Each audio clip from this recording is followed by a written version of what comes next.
not splitting apart my PDFs so they can.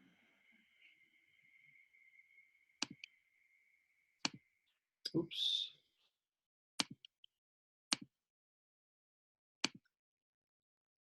Let me turn this. All right.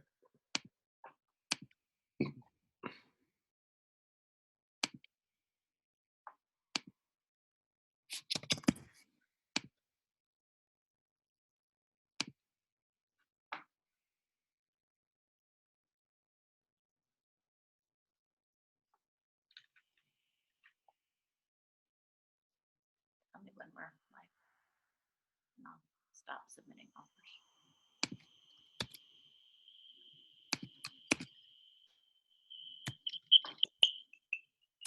Ooh, that's really awkward.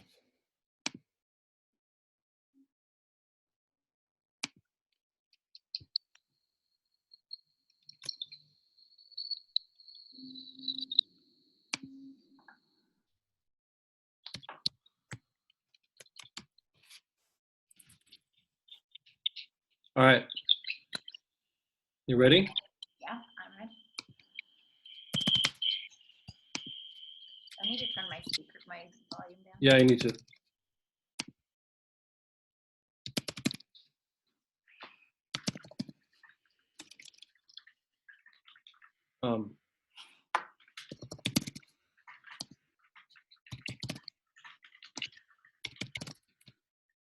All right, here we go. You ready? Yeah, actually give me 30 seconds. I'm submitting the stupid open door offer. And I'm almost done. But I want to not think about it.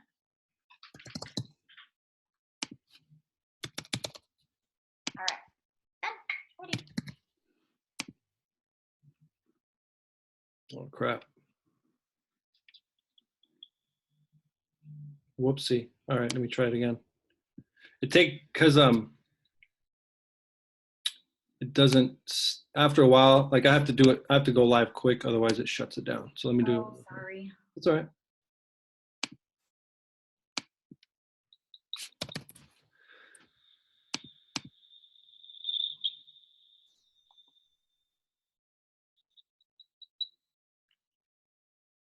Is there still an echo? No.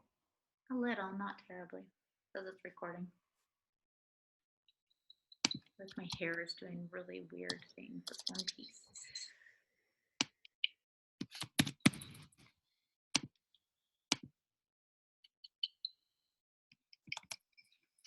Oh, crap. Go back. Sorry. I didn't realize it was going to be this That's all right. complicated.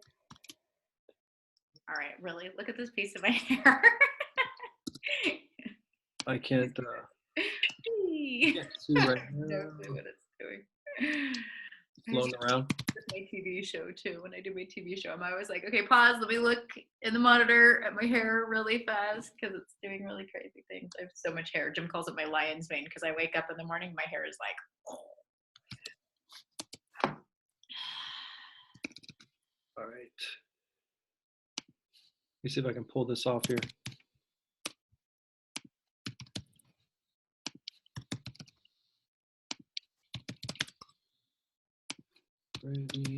Brittany loves you, by the way.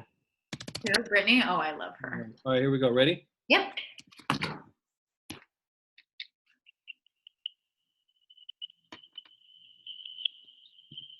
All right, I think we're live. I can't tell. Do this thing here to make sure. It's live. We're live. All right. What's up, real closers? It's Kevin Markarian, and I'm here today with my very, very, very good friend, Amanda Todd. Amanda Todd is an agent in Sacramento. She runs multiple teams across the country. She's one of the most successful agents that I know. Started the industry, not very long ago. Single mom of 3. Her story is just absolutely amazing. For those of you that know Amanda Todd and know her story, you know how powerful it is. And every time I talk to Amanda, there's always, something positive that comes from it. She and I talk all the time about different things that are going on, not only in business, but in life, and just an overall great person.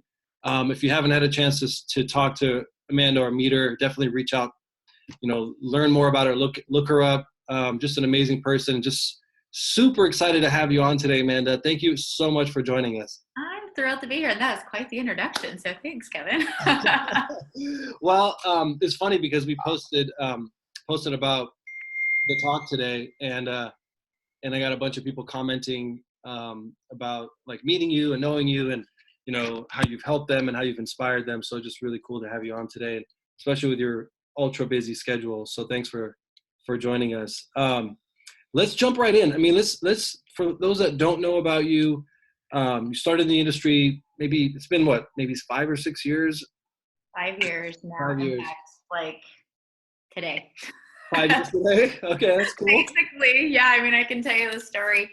I was a stay-at-home mom for a lot of years. I have 3 kids, and all of a sudden became a single mom and needed a way to support my kids. And having been a stay-at-home mom was really important to me that my kids not be in daycare. So I took the leap and went into real estate. It's scary as heck being a single mom going into something that's commission only. So I really started working with my really started jumping into the industry 5 years ago. I closed my first 2 deals on the same day, May 5th, 2014. So Cinco de Mayo is a happy day for me. Since then, it's been an interesting journey because I've had many coaches. I've done, a lot of different structures with my business. Sorry, this piece of hair that's making me crazy. Everyone can laugh at that. I had a lot of different structures with my business, and have just kind of woven my way around to figure out what I want my business to look like. What's going to make me the happiest? What's going to make me the most profitable? All of those different things. And so it's been a crazy journey along the way. And I was telling Kevin before we got started, I mean, one of the things that I want people to understand is that my life hasn't been and still is not sunshine and rainbows. And I have learned to navigate this business while juggling insane stuff in my personal life as well.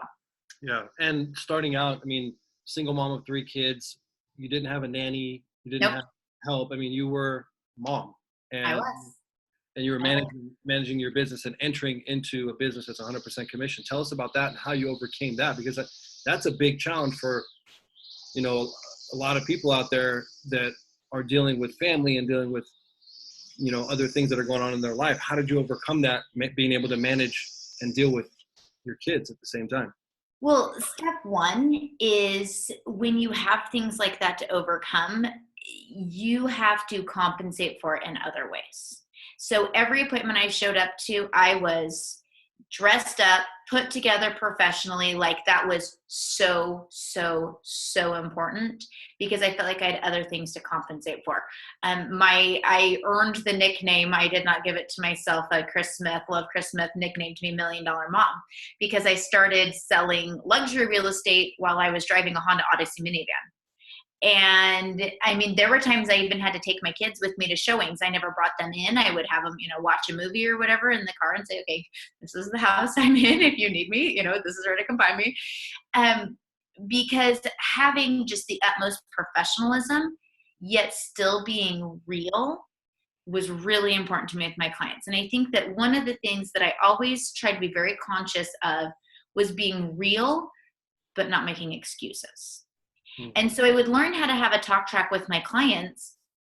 And instead of, saying, hey, what time works for you? I would say, can you meet at this time, or this time? Because those would be times that I knew I could juggle it into my schedule without making an excuse of, oh, sorry, I have to pick my kids up from school at that time. Or, sorry, things like that. So people knew I was a single mom. It's very important to me for them to know that about me, but not in a sense where they felt like they were getting subpar service. And so there were so many times where I would say, I have an appointment. They didn't need to know that my appointment wasn't a listing appointment or with a buyer. It might have been an appointment to pick my kids up from school. But again, it's making sure that you are having that I don't want to say perception, that you just are being professional all the time, if that makes sense. I have a rule that every day when I take my kids to school, I am ready to walk into the office. Because for me, it's, there's the old saying of get up, dress up, and show up. There are times where I have been able to do deals because I was sitting in the office. I mean, how many times do we have a buyer that calls us and says, hey, I want to see a house in 30 minutes? Or I'm sitting in front of a house right now that I want to see. If we're in yoga pants with our hair in a ponytail, you may lose out on that opportunity, because then they're going to call Zillow or, Realtor.com, something like that, and you could lose them. On top of it, I mean, just even being in the office, I've had, receptionists come up to me when I'm sitting in my office working, because I'm the only one in the office at 8:00 on a morning. And they'll say, a buyer just walked in and saw an open house and wants to write an offer on it. Again, it's making sure that you're doing your part to capitalize on every potential opportunity. And I think where it comes in is you're prepared, right? Right. It's preparation. And for you, a person who had, you had 3 kids, single mom, you don't have time. You can't afford Nope. to not be prepared, because the opportunities will come and go. And it just shows that preparation is key and so important. And I know that time blocking is really important too, and you've really mastered that. And what's really funny about that is, how many times have you and I like connected somewhere across the country? I want to give an example. There was an event, I think it was NAR, and in NAR in Orlando a couple years ago, 2-3. Yeah. And, you had to do a presentation. I remember you had some clients you were working with, or something was going on where you had to be at 2 places at one time. And I don't know how you pulled it off, but somehow you were in Orlando, got there from Sacramento, and then flew back the same day, met your clients, did the listing, whatever it is you had to do. I mean, that's a perfect example of being able to time block and being prepared and being ready to go like that. You're ready to go at all times. And like you said, I mean, when you get up, you take your kids to school, you're ready to go to the office, you're ready to hit the ground running. And I think that's really important. And I think that you've really mastered that, and that's allowed you to get to where you are, is just the preparation and not slacking and being ready and being ready to go. So talk a little bit about your, the time blocking. Time blocking is something that you've done throughout, for at least as long as I've known you. How do you deal with that, and how do you manage kind of that whole process? One of the things that I'll add into that, and this goes along with time blocking, is if you want to be successful, you need to work backwards and figure out, are you willing to do what it takes to become successful? I know I've shown it to you before, but one of my favorite pictures is of a ballerina wearing pointe shoes, and she's got a pointe shoe on one side and looks beautiful and graceful, and the other side you see her bloody, mangled, ugly toes. Are you willing to do what it takes to become successful? I mean, I know there's a lot of people who, I drive a nice car, I wear nice clothes every day. They're like, oh, you're so put together every day. But what do I sacrifice that they don't understand that I sacrifice? What do I sacrifice for my time blocking that they don't understand what it takes? They don't understand that I wake up no later than 5:30 every morning. I really do. Because for me, part of that preparation and being put together is working out, is being put together physically and mentally. And for me, my workouts are just as mental as they are physical. And so making sure that if you want that success, what are you willing to sacrifice in order to get the success? Because I'm sorry, I'm going to tell you right now, you can't have it all. You can't be caught up on every TV show series. You can't be caught up on every social media post. You can't be caught up on everything and be successful. So there's things that I've chosen to let go of, or chosen to allow to take back seat in my life, because putting a roof over my kids' heads, paying my bills, that's going to come first, and I'm not expecting anybody else to pick up the slack. So to answer your question, time blocking. I mean, it starts very first thing in the morning. I'm remarried now, and my husband was teasing me when we were dating. He asked me how long something was going to take me to do. And I said, 7 minutes. And he goes, 7 minutes? Not 5, not 10? And I was like, yeah, 7 minutes. I was like, you need to understand my day is planned down to the second like that. And like Kevin was teasing me because he didn't think I was going to make it to our time on time because I had a listing appointment I was at this morning. He's like, "You're not going to make it." I'm like, "Oh, yes, I am." But it has to be that there are no gaps. There's nothing wasted. And you have to just be so intentional about every minute of your day. And if you're not willing to do that, that's okay. That doesn't make you a bad person. That doesn't make you any less of a person. But you can't sit around and wonder why the success that you thought you wanted hasn't been achieved if you aren't willing, like Kevin said, to put in the preparation and just the work and to make the sacrifices for it. And so my day is I usually get up around 5. Okay, this piece of hair is going to make me crazy. I get up around 5. I work out. I do my miracle morning. At minimum, I'm going to write down 10 things in my journal that I'm thankful for. I begin and end every single day in gratitude. Every single day. Because when you do that, I mean, there's the old saying that what you focus on expands. So if you're busy dwelling in your life about all these terrible things that are happening to you, probably more terrible things are going to keep happening. And I can tell you right now that personally, 2018 was the hardest year I've ever gone through in my life, ever. And I didn't realize how much it was bogging me down until I looked back on it and saw how much, even though I was still going through the motions of things, it was not where I know I'm capable of being. And so for 2019, I just was determined that I wasn't going to let those personal trials in my life own me, that I had 2 choices. So back to time blocking. So I get up early every morning. I work out. It doesn't matter if it's a 10-minute workout or an hour workout. Do something. Do something that gets your blood moving. There's an app that's called 7. It's got 7-minute workouts. There's the 12-minute workout app. I mean, do something. Do something that gets your mind moving. You'll feel better physically. It wakes you up. Do my gratitude journal, and then I get myself and my kids ready for the day. Part of it too is that the things that you have to sacrifice, there's a lot that I've had to sacrifice going from being a stay-at-home mom to a working mom. And for a long time, I really beat myself up about those things. I mean, I used to literally have the Pinterest perfect looking house. I looked like I was at a Pinterest. My children looked like they walked off Pinterest with, cool hair and all this and that. And I learned to also give myself grace. I learned to give myself grace to know that I truly was maxing myself out and doing everything I could. So there's a difference between falling into a pity party and a woe is me and giving yourself grace. Because when you're doing that, you can you can find that balance. Because we can also be caught up in perfectionism. Mm-hmm. And there's a difference between maximizing your potential and perfectionism. And I've had to learn that as well. And so perfectionism really comes down to really, in the end, caring more about what other people think.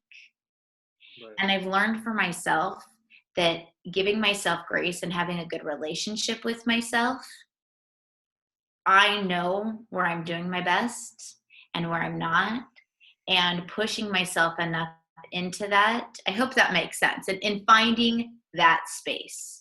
Because when you become that emotionally healthy and that safe with yourself, everything else just comes in around you as it's supposed to.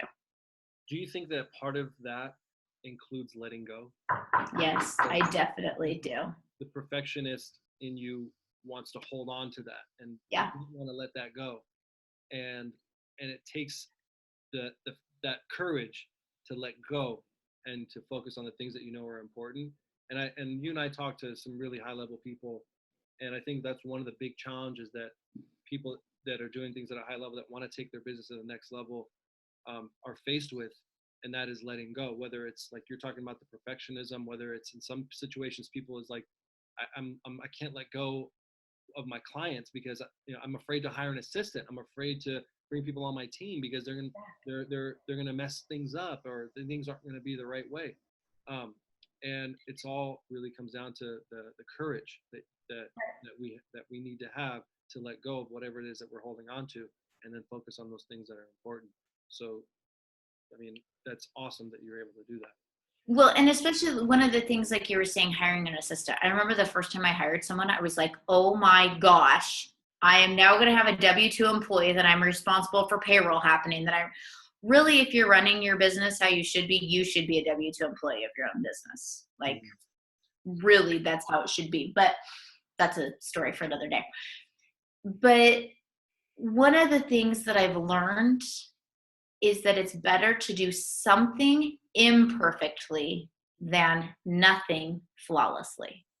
When you get so hung up on that perfectionism and you're overthinking it, it's probably not going to get done. So it's better to do it at least, halfway. There's a podcast I listened to that was called B+ Work. And when I first started listening to it, I was like, oh, this is not applicable to me. I do not do B+ work. But the more I was listening to it, I was like, holy smokes, I need this. Because it's better to do B+ work than to convince yourself into having to be A+ and then it never happening at all. So, there's times I read a quote one time and I was like, oh, that would never be me. Because it was like, nobody died today. Everybody ate. The house might be a mess, but the world's not going to end. I was like, again, like I let go of it. Quite frankly, being so judgmental. And I didn't even realize how judgmental I was. I thought I loved everyone and was accepting. And then when I learned to be accepting of myself, then I really realized, okay, I don't have to be judgmental. So guess what? There's days my kids are like, Mom, what are we going to put in our lunches? Because yes, I do make my kids pack their own lunches. I'm like, well, figure it out. It's going to be a super cool lunch today. It's okay. Yeah. It's okay for our kids to see our struggles. It's okay for our kids to see our humanistic traits. And it's even better when we can show our kids, hey, here's a mistake that I made and here's how I fixed it. Love that.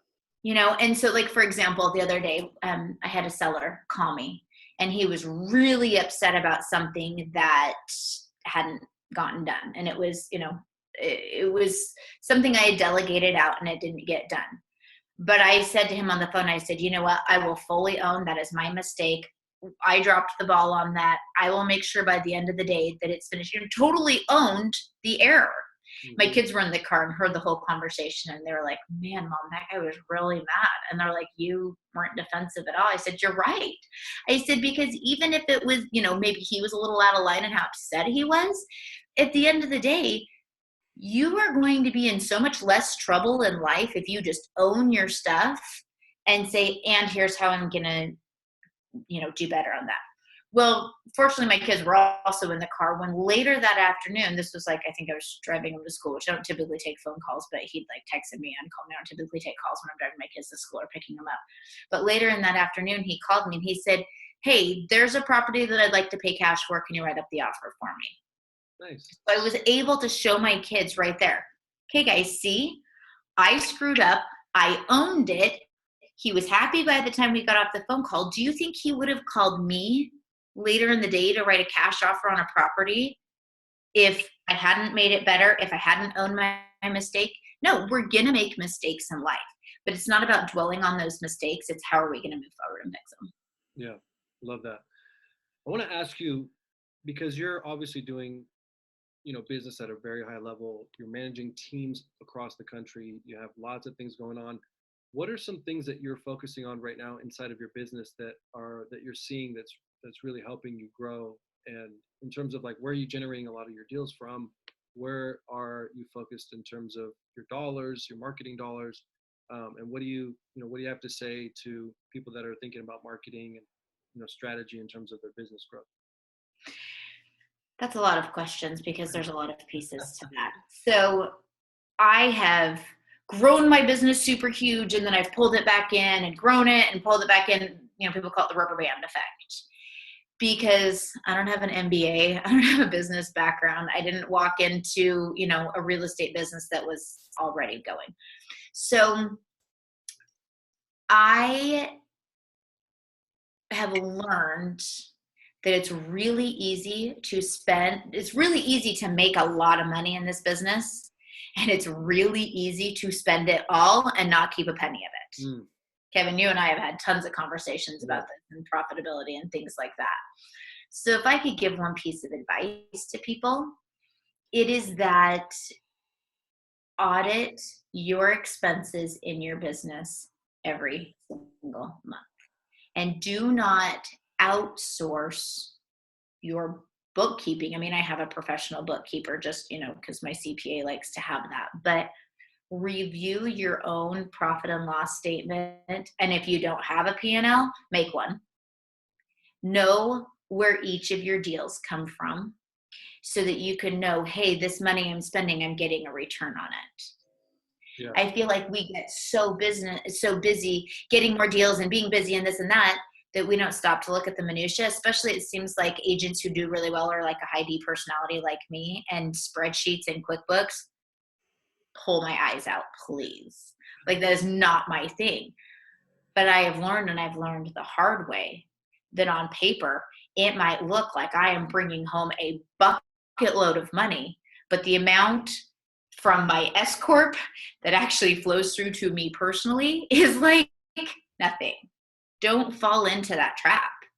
So I want to ask you, because I know you did a lot with online lead generation. You were buying a lot. You were spending. I don't even want to say how much money you were spending, but it was a lot of money. And whatever you're thinking right now is probably more than that if you're watching this.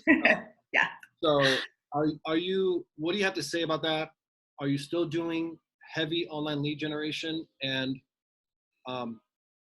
is that kind of what you're referencing? I mean, I don't want to get too deep into that's a big part. I mean, there's a lot of different things that I'm referencing in the expenses. I mean, it's payroll, it's marketing, advertising, online lead gen. It's different. I mean, we as realtors are really great at finding all these shiny objects that are going to make our life easier, and we're spending $1,200 a month on this here and $500 a month here and there. And how often do we even touch those systems Right. that we're spending all this money on? And so, to go back and answer your question, oh my gosh, when I look at my 2016, 2017, 2018 expenditures on some of that stuff, I'm like, oh my gosh. There is a place for those things, but you've got to track it very carefully. You have to track your return. And I know, Kevin, you're amazing at that. And I wish I could harness some of that, and I'm working on it. But it's so easy to just, especially when we'll leave certain reps unnamed, but when you have reps blowing up your phone going, I've got more leads, you're like, yes, give me more. But if you're not maximizing on the ones you already have, don't buy more. Okay, so with that said, what is kind of your bread and butter right now? Where are you generating most of your deals? It's a combination of now past transactions. I mean, fortunately, if you've been in the business, I'd say, any more than 2 or 3 years, we're seeing a lot of repeat clients because just the market in general around the country has appreciated so much in the last few years. Mm-hmm. So, a combination of past clients, referrals from them, and yes, we do still do a lot of online lead gen. But we've gotten to be so much more careful because in the beginning, as you and I both know, Kevin, before a lot of people caught on to the online leads, as far as agents go, we didn't have to scramble quite as much to have 18 agents blowing up their phone. Right. So now it's definitely the scramble for the speed to lead and the continuous follow-up. Right. And I think with that said, many of us have developed large databases of contacts that we've built over the years with the leads that we've generated. And that alone, if you're watching and you have a large database, that database alone becomes a lead source in itself. Completely. Remind that list and reach out to them. And it really comes down to staying in front of people and being, kind of everywhere all the time with drip campaigns and text messages, phone calls, and so forth. And that's really, it doesn't, and you necessarily don't have to purchase a bunch of leads in order to do that. You can do it through expireds. You can right.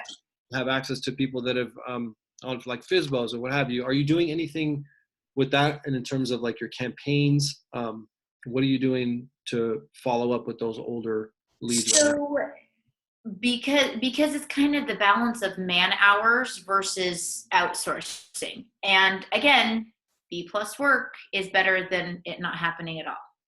So, we do have drip campaigns through our CRM. We do have, awesome, give a huge shout out to the guys at Ylopo, Howard, Angie. Oh my gosh, the stuff that they are running. I love how they are constantly engaging my database for me, whether it's, Facebook retargeting, whether it's sending out AI texts. I was just reading this morning, like 5 different texts that I didn't touch. So they sent out, "Hi, this is Amanda's assistant. We wanted to know if you'd be interested in this property," because it, matches criteria of what they've come back and been engaging on my Ylopo site. Mm-hmm. So, stuff like that. Is it the exact same as me personally reaching out to those people? No, I could probably engage them a lot better if I personally reached out, but it's something at least that's happening. So if you have spent a ton of money on leads in the past and you do have this huge database that's sitting there, let them incubate even with something that's AI or something that's, automatically retargeting them. Make sure something is happening, whether it's an email drip campaign, whether it's, portal emails through your MLS, whatever it is, make sure that something is happening to at least touch that database. And what we're talking about now is really, we're talking about leverage, right? Yeah. Because, you can only be at one place at one time, and utilizing these tools allow us to stay in front of those clients. And frankly, the money that we're spending on those leads, it can be a lot, and you want to be able to get the best return on that dollar. What are some tools that you're using? You mentioned Ylopo. Are there any other tools that you're using in your business to not only generate leads but also retarget and follow up on the back end? And I know your CRM, you have you have Ylopo. Is there anything else that you're using right now that's helping you? We still do a lot of social media marketing, a lot. And a lot of people go, "Well, what's your ROI on that?" Or "the leads suck," or this and that. You also can't put an ROI on branding. And so to walk into a listing appointment and have a seller say, "I already know who you are. I've seen your ads online. I've seen your marketing online. I want my house to look just like that." Or, "I've heard of you before." You can't put a dollar sign on someone having heard of you. Right. If that makes sense. Totally. And so also be mindful of how you're equating that. So yes, our CRM, we use Follow Up Boss, Ylopo, incubating those, portal leads that we do get, Zillow, Realtor.com, and good old fashioned just tenacity. Yeah. Do personally follow up as much as you can. And again, if I'm sitting in car line to pick up my kids from school, I'm not surfing Instagram and Facebook. I'm on my app for my CRM saying, "Oh, that person was just on my website 5 minutes ago. I'm going to shoot them a text. Oh, that person looked at, this house 4 times on my website. I'm going to reach out and try to make it sound as non-creepy as I can and say, 'Hey, I was thinking about you and I saw this property today. Is this something you'd be interested in?'" And then they're like, "Oh my gosh, yes, we were totally just looking at that property." Please don't ever tell them, "I see you were on my website and was looking at this." That's going to freak everyone out. Yeah, so this reminds me of a funny story. And speaking of this, we're talking about being intentional with our time, right? So there was a time, I think we were at an event or something, and we were carpooling, and I ended up hopping in the car with you, and we were going somewhere. And I get in the car and you turn it on, and there's like the full blast, my eardrums blow up. And there's a person talking, and I'm thinking, like, who is this person? Like, full blast in the car, and it's like some coach that you're listening to, like, talking about like listing presentations or something. And I'm like, oh my gosh, only Amanda would have a coach like talking about listing presentations in her car, full blast. I can just imagine you like going like 90 miles an hour, like Probably listening to a coach talk about a listing presentation right before you're going to a listing. But it just goes to show, like, going back to time blocking and going back to being intentional. There's only so much time in the day, and that's why people that are doing things at a really high level excel, because they take advantage of that time and don't waste time. So you're talking about like listening to these podcasts, you're talking about in between picking up your kids from school, you're not wasting time on things that don't have to do with something related to your business or family or whatever. So you're texting people and you're reaching out. I think that's really great. In terms of tenacity, I love your strategy on the expired thing. Do you remember that? I don't know Yes, if you still do and it. I haven't been doing it because again, it's just come down to manpower, and I'm like, okay, I'm focusing on this. But yeah, I mean, I would go drop off a CMA on people's front porch in a priority mail envelope or something like that, because of course they're going to pick up and read something that's in a priority mail envelope. And I guess that kind of got me in trouble with the podcast one time for They saying did? it. Okay, well. Nobody get me in trouble for saying that.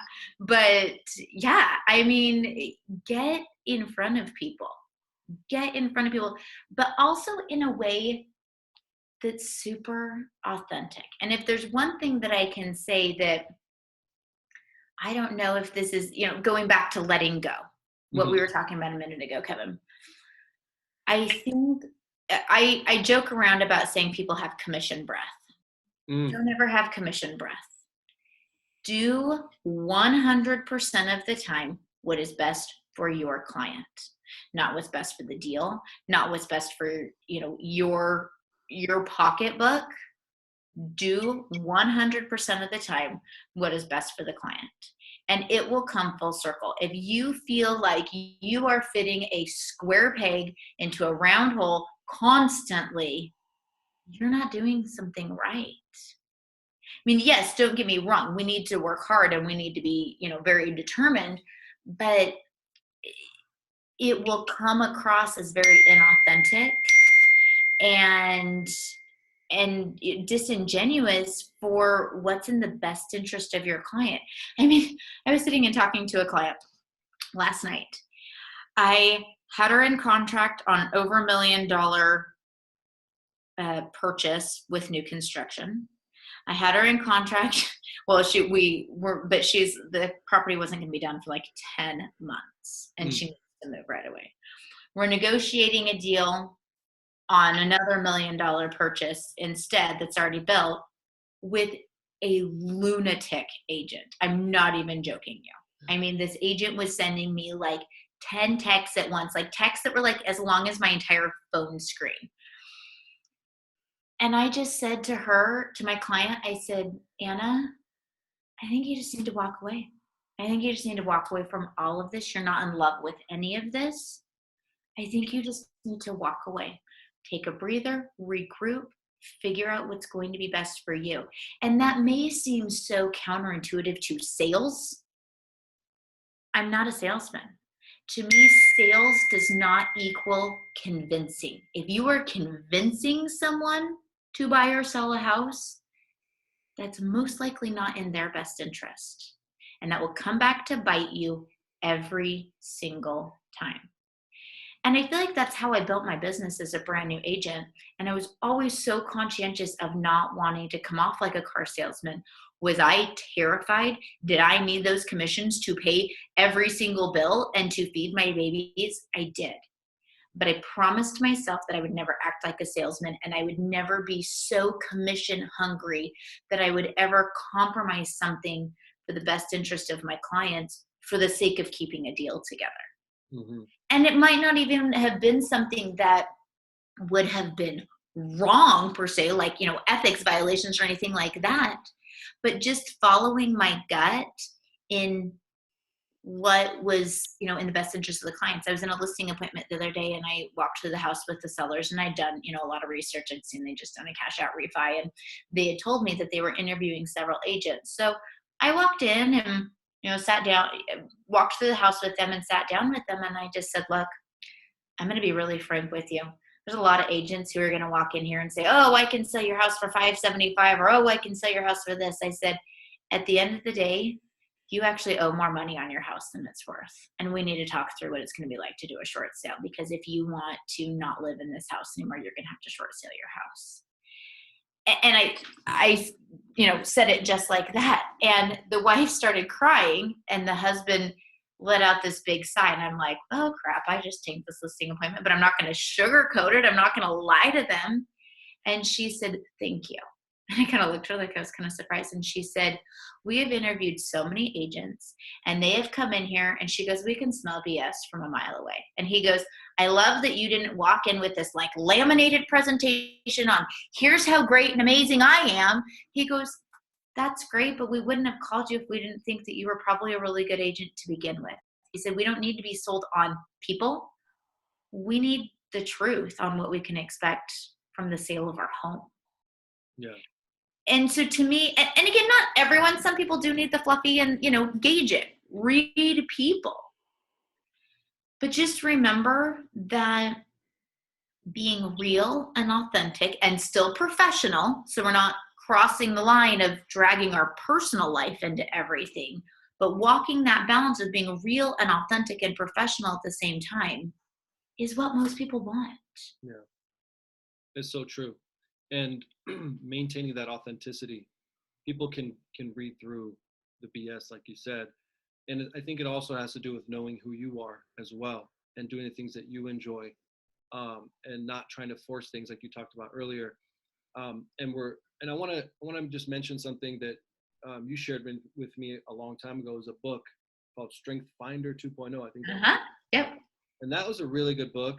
That was a book that I was able to, I looked at, I read, and I was able to kind of find out the type of person that I am according to the book. And I just thought it was really interesting. And it kind of goes along with what you're saying in terms of being real, being authentic, doing the things that you enjoy, not forcing things. And I think that's really great. And man, this has been about an hour almost. Sorry. No, this has been awesome because there's just a lot of really great information that we've covered. Before we wrap up, is there anything that you'd like to share with people as they're watching this, about business, about life? I mean, obviously you've been through a lot, and you're obviously doing things at a really, really high level. Is there anything that you'd like to leave with the people watching? I really like how you brought up about StrengthsFinder. It is so important to figure out what your strengths are and to run with those. Be who you are. And so, I don't want someone to think like, oh, I can't be on social media, if a lot of people get business that way. So that's okay. But just make sure that you are capitalizing on what your strengths are. And make sure that you really truly are pushing yourself to your maximum potential, because I could make every excuse in the world for why I couldn't get to something or couldn't get something done. My husband has me listening to a book right now, and don't listen to it with faint ears because it's got a lot of bad language in it, which is not my thing, but it's called Can't Hurt Me. And it's written by a former Navy SEAL. And he talks about embracing the suck. Life is gonna suck. It really is. But if you embrace it and just basically run head first into it, just knowing this is not going to be easy, but I want a good life, it just, I guess, makes the blows that much less painful, because it's not if, it's when those blows in life are going to come that could knock you over. But if you're used to running head first into the wind, if you're used to doing hill sprints up a hill, then when you're running on the flat ground, it's going to seem pretty dang easy and pretty nice. So don't make excuses for yourself. Like I said, find the balance and the peace and having grace for yourself when good enough is what you are capable of at this point. But make sure that you are pushing yourself enough that you actually achieve what you're capable of, because so many people are capable of so much more than they actually do. Yeah, that's awesome. That was great, Amanda. Thank you so much, Amanda, for your time today. This has been such an amazing call. And if anyone wants to get a hold of you, how can they do that? Go on. Honestly, texting me is probably the best, because again, I have my social media messenger notifications turned off because I didn't want the distraction. So texting me, email, probably, but they get mixed in with business stuff. So shoot me a text. We'll leave your phone number in the chat if you guys want to reach Amanda. You can reach out to her there. Thank you so much for being on today, Amanda. Thank you. Thanks for having me. All right. Take care, everyone. Bye.